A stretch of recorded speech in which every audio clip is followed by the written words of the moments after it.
Friday, September 23rd, 2022, Monaco 64, home of alternative economics and contrarian views. We're going to look at supply and demand today and how capping prices of commodities or even services leads to higher prices and shortages. And why are we going to look at that? Well, because according to a Bloomberg article here, Shanghai Gold prices are trading at an almost $50 premium to the paper price in London, and it's the highest premium since 2019. And it could get worse, the premium, or we could see the paper prices try to catch up, or else a lot of gold is going to flow out of the West, continue to flow out of the West, and probably silver as well is flowing out to India, but that's a different subject. Before we go into this main topic, I want to cover another topic that I don't think is unimportant. Actually, it's very important, and I've been warning about it for the last month. It's the subject of a sovereign bond debt crisis. We had one, of course, back in 2011, 2012 in Europe. And that was when Mario Draghi, who is right now Prime Minister of Italy for not much longer. I think there are general elections this weekend in Italy. That's when he was ECB president. And back in, I think, July 2012, or maybe a little earlier, he said they would do everything it takes to stop Italy, Portugal, Spain, and all the pigs nations like Ireland going bust, because bond yields were going through the roof, bond prices were collapsing, and we're going to see, debt defaults by huge countries, and that was going to create a massive contagion. It would probably have already, if he hadn't acted, and I'm not saying I agree that he acted because he just kicked the can down the road. If he hadn't acted, we could have seen the UK government go bust, even treasuries collapse, everything collapse. So it was a very important year, 2012. And I had noticed in the last 6 weeks or so that government bond yields were starting to rise again. And yes, they had risen a lot earlier this year. They had topped around mid-June, and then the markets recovered, yields went down. But we're continuing to see high, what's called inflation or CPI, high PPI. We almost have 50% PPI in Germany. And I think the old bond vigilantes, maybe they're getting out of their graves. They're starting to notice. And I've made a few videos in the last 6 weeks saying that we could have a global sovereign debt crisis, not just Italy and Europe, but the US as well. And I noticed yesterday yields were ramping up everywhere around the world, be it the US, be it Germany, be it the UK.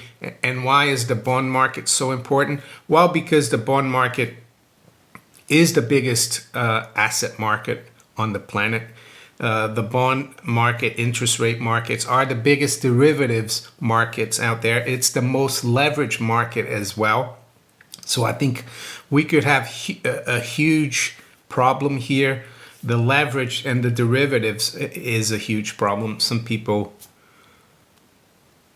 argue that the notional amount of derivatives contracts out there is over $1,000 trillion or a quadrillion, and they're most probably right. It was back in 2008.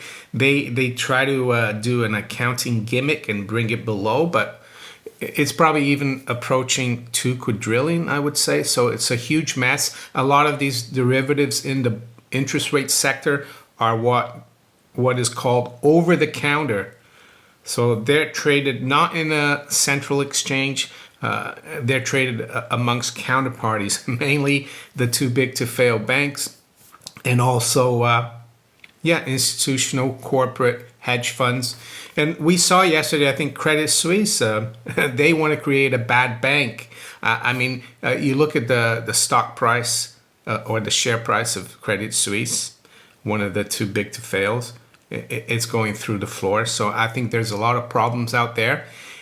And the thing about the bond markets, and I worked in the bond markets, that was the core of my business, was being a bond futures broker, government bonds. I also worked in the cash market. I can tell you, I experienced the 1994 bond bear market, and it wasn't as bad as this one that we've had in 2022. And the thing about bond bear markets, they can be brutal, and I think it's going to continue, and it will affect the price of stocks and everything. It will affect financing rates for credit cards, car loans, mortgages, and there's a debate about whether we are in a recession in the US, but I think the debate should be whether we're going to be in a depression. In the UK, I think the Bank of England admitted yesterday that we're already in a recession. So I wanted to point this out. We'll look at the bond yields after we talk about the gold situation in China as it pertains to the London price. And then we'll look at the market, of course. So we have been talking about this, and other people on other channels like mine that cover gold and silver, alternative economic channels. I think a couple of weeks ago, I compared the PM fixing in Shanghai to the price in London. I think it 7:15 a.m. London, and it was around $22. But as you can see here, Chinese gold fetches huge premium as demand improves. And this is from yesterday from Bloomberg News. So we're going to go through this article, and I'm going to tell you what I think about the situation. So Shanghai price is trading at more than $43 an ounce over London. And earlier in the video, I said that we're going to look at supply and demand capping prices. Well, I'm going to come to that after I finish reading this, just to let you know. Revived demand is outstripping imports, constrained by quotas. So, who's this article by? Give them credit. It's probably at the end of the article who wrote it. It's written by Eddie Spence, Ron Lee, Ranjita Pakyam, and Martin Ritchie, just to give them credit, the Bloomberg journalists. So, gold in China is trading at a huge premium to international prices as a revival in demand outstrips the country's imports. Benchmark prices in Shanghai have climbed to a premium of more than $43 an ounce over their London equivalent, the highest since 2019 according to data from the World Gold Council. Unusually, the two have steadily diverged over the course of the month, with the Chinese market remaining relatively firm despite pressure on international prices. The difference shows how demand in China is outstripping supply, which is constrained by government policy. Only accredited banks in the country are allowed to import gold, with quantities set by the People's Bank of China. So I think what's happening here, because I spoke in the previous video a week or two ago about the arbitrage, and some people think there can't be arbitrage between London and Shanghai, but there is. All these accredited banks do is they buy in London in the LBMA or $43 lower. They ship it to Shanghai, and they do that in size to make it worth it, and they sell it there for a profit. And I think that's what's happening. That's why, as you're going to see in a minute, retail, the jewelry sector, they're not able to get any gold because the banks, in my opinion, are gobbling this up because of the arbitrage opportunity. And I'm going to talk about why there's an arbitrage opportunity towards the end. When I finish reading this. So it says banks will likely receive new imports quotas after the holiday in October, according to a person familiar with the matter. Local importers have recently been struggling to get shipments approved by Chinese lenders, according to people familiar with the matter, a sign that they may have used up their existing quotas. So unless the paper price, because in London, let's be honest, it's a paper price. It's a paper price that has no reflection in reality with the real price. And they're going to have to adjust, or a lot of gold is going to flow out of London. But let's continue. So here's the premium. As you can see, it's the highest it's been. Wow, it looks like 5 years, not really 2019. So there you go. It's a huge premium. Although China's gold imports in August surged to a 4-year high, there's still a shortfall dating from the start of the pandemic when purchases from overseas collapsed. Imports weakened again this spring as jewelry demand took a hit after the financial center of Shanghai was locked down to control the virus. Yeah, you will notice that Bloomberg talks about jewelry demand. And I don't think it's got anything to do with jewelry demand, the price of gold. It's more to do with, fear. Fear about what's going on in the system. And I think it's the banks that are really loading up on the gold there, using the arbitrage, because the prices here in the West are a sham. While much of the country continues to be affected by virus curbs and sporadic shutdowns, jewelry demand is improving. No, it's not jewelry demand, Bloomberg. And here I'll talk about what I was saying earlier. And I've been saying this forever, is that when you cap prices, and we know historically going back hundreds of years, when you cap prices of commodities, you create shortages because producers don't see any benefit in selling at that price because their producing costs might be higher. So they hold back their production, and that creates shortage. And that's what's going to happen in Europe, in the UK, with these cockamamie packages to cap utility prices. Unfortunately, in the long term, it's going to be a disaster. And it's been the same for gold. You've got the bullion banks and central banks trying to, in the West, of course, trying to make their currencies look like they're worth anything by throwing paper at gold. And yes, it's been frustrating, and they have a lot of firepower, but I think this game is almost finished now. It's coming almost to an end, because unless they let the price really go to its real value, London and New York are going to lose tons of gold to these to these Chinese banks. And yes, the jewelry demand is important, but I think what's happening is the big Chinese banks are doing this arbitrage. And I think it would be even worse if they didn't have quotas or limits set by the PBOC. Can you imagine? It would be even worse. So let's continue here. Particularly ahead of the week-long national holiday at the start of next month, according to consultancy Metal Focus. That in turn could help bolster international prices, which are under the cosh due to rising interest rates around the world. So the problem with Bloomberg and this consultancy is that they look at gold as a commodity, supply and demand. Yes, it's partly that, but it's more importantly money. And they don't look at that. They focus on jewelry and retail. They never mention the fact that the bullion banks are throwing so much paper at everything.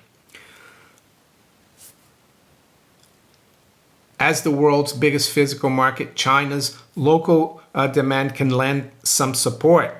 Analysts from the firm wrote in a note, retailers across China have started building stock for the upcoming National Day holiday.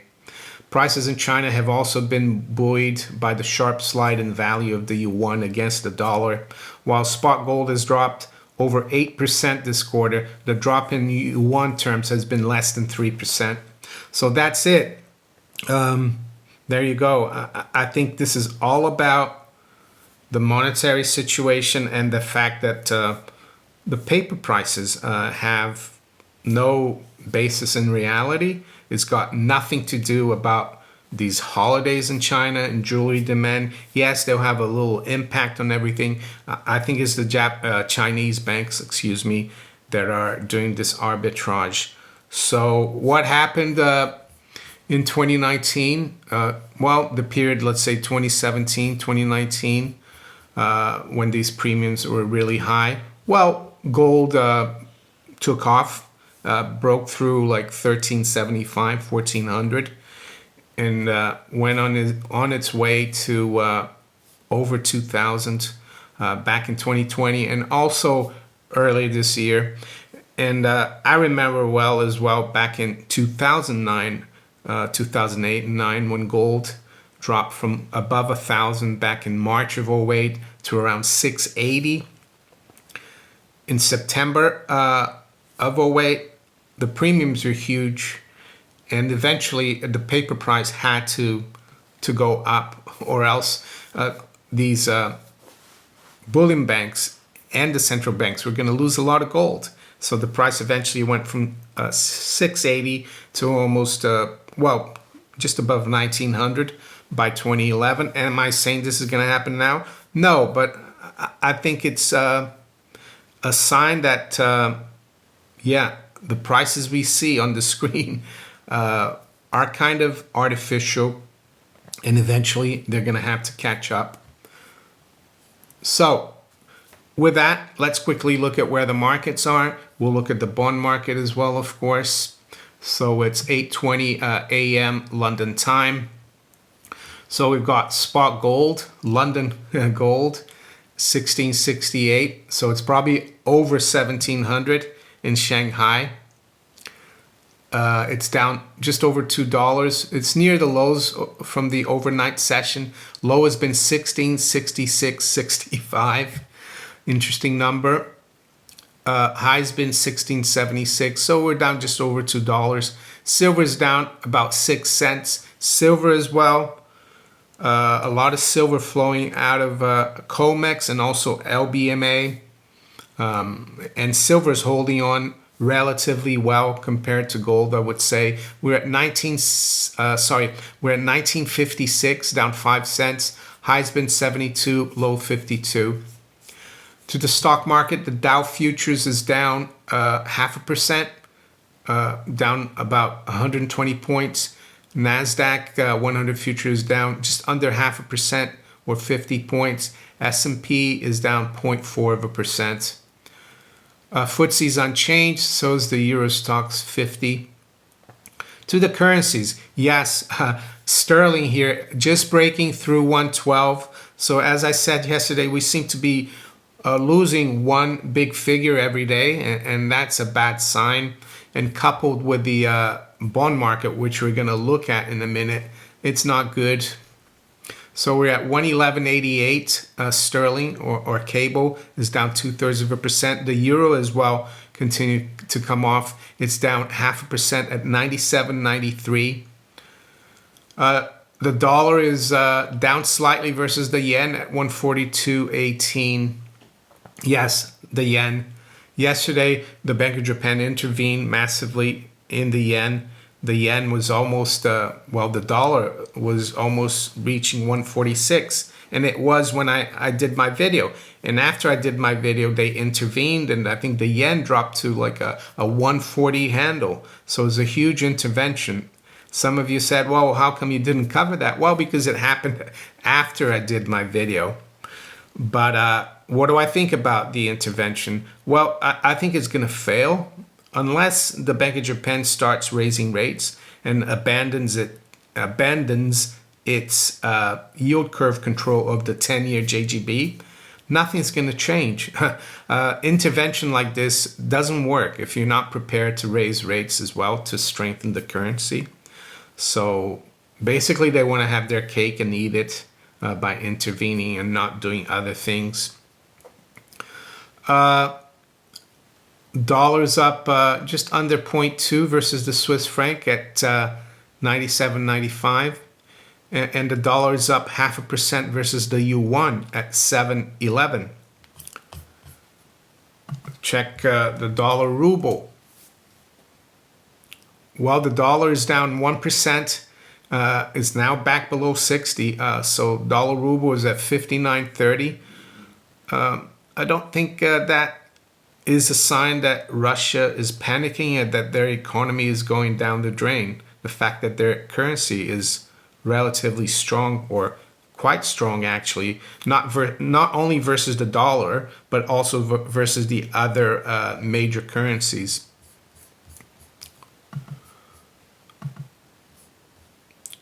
Aussie dollar is down 0.5% at 66.12. The dollar is up 0.1% versus the loonie at 135.05. And the Kiwi dollar is down 0.4 at 58.27. To the general commodities, WTI crude is down 1%, 82.52. Brent crude is down 1% as well at 88.76. High-grade copper is down 1.6% at 3.41. U.S. nat gas is up 1.5% at 7.28. The Dutch TTF nat gas futures is down 1%. It's trading at 185.50. So now to the bond market, and we'll start with the UK gilt market. It's the UK government bond market. So we got the 2-year yield is actually down 1 basis point at 350. The high has been 353, and the 10-year is pretty much unchanged at 350. But these yields have been rising very quickly, and I think what that says is that the bond market is losing confidence and leading.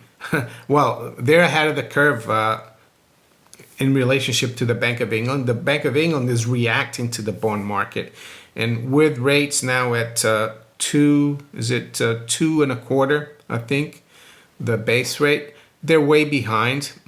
We could see UK gilt yields with a 4 handle very quickly, and it will force, I think, the Bank of England to raise rates by even more than 0.5%, the 0.5% they did yesterday. So this shows that bond investors are losing faith in the Bank of England and also in the currency, because the currency is melting down here, sterling.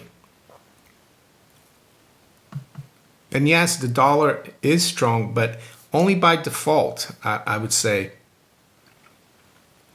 What about the Treasury market? Yeah, we saw yields rise sharply yesterday as well. We saw the 10-year yield go up to like 370. Overnight, it's been almost at 375. Right now, it's at 369. And the 2-year as well is now at 413. It was as high as 425 overnight. The volatility as well, because I can tell you these sharp moves in yields are not normal in the normal market, because as I said, I worked for decades in this market, and that's a bad sign, especially with all the leverage and the derivatives. And we know that the US Treasury and the Fed, they've been working with regulators, because back in March 2020, the liquidity in the supposedly risk-free market and the deepest, most liquid market in the world completely vanished, and it was no one would trade treasuries, and I think that problem is still there. So there you go. If you enjoyed this video, make sure you hit the like button. Please share it far and wide, and think about subscribing to my channel if you haven't yet. And with that, I'm going to wish you all a great rest of the day and a great weekend. Take care. Bye.